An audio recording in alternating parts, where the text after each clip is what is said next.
An inmate is accused of trying to lure a corrections officer into a life of crime, promising big bucks to smuggle tobacco and nude pictures into the prison. But in the end, the inmate and his wife were the ones who ended up taking the bait. News 13's Krista Gutierrez is in the Newsplex with details. And Kim, the wife is now locked up, and investigators say the inmate is caught on video, admitting he cooked up the whole scheme. His handwritten letter spelled out all the details. It may have sounded like an easy plan to sneak drugs into the state pen in Santa Fe, just recruit a corrections officer.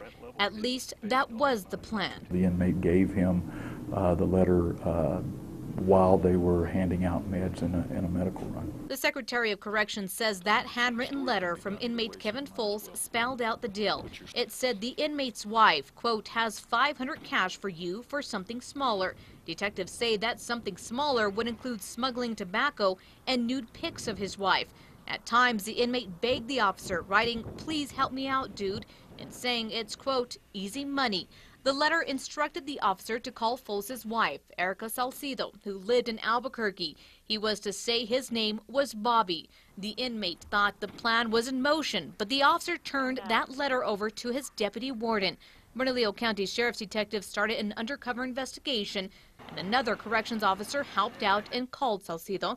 The inmate's wife took the bait. They coordinated a spot to drop the contraband. Salcido said she would drop off the goods at Albuquerque High School. The undercover officer picked up the package and would soon find out the couple wanted the corrections officer to sneak pot in, more than half an ounce of it, along with the tobacco and nude pics. Salcido was arrested and charged with trafficking and bribery of an officer. Her inmate husband eventually caught on tape discussing the deal. And corrections officials say after inmate Kevin Foles served months inside segregation for the letter, he was stripped of all of his earned good time. Now, he still has not been charged in the smuggling case. Back to you. Okay, thanks, Crystal. Now, Foles is serving a 4-year sentence for an aggravated battery conviction.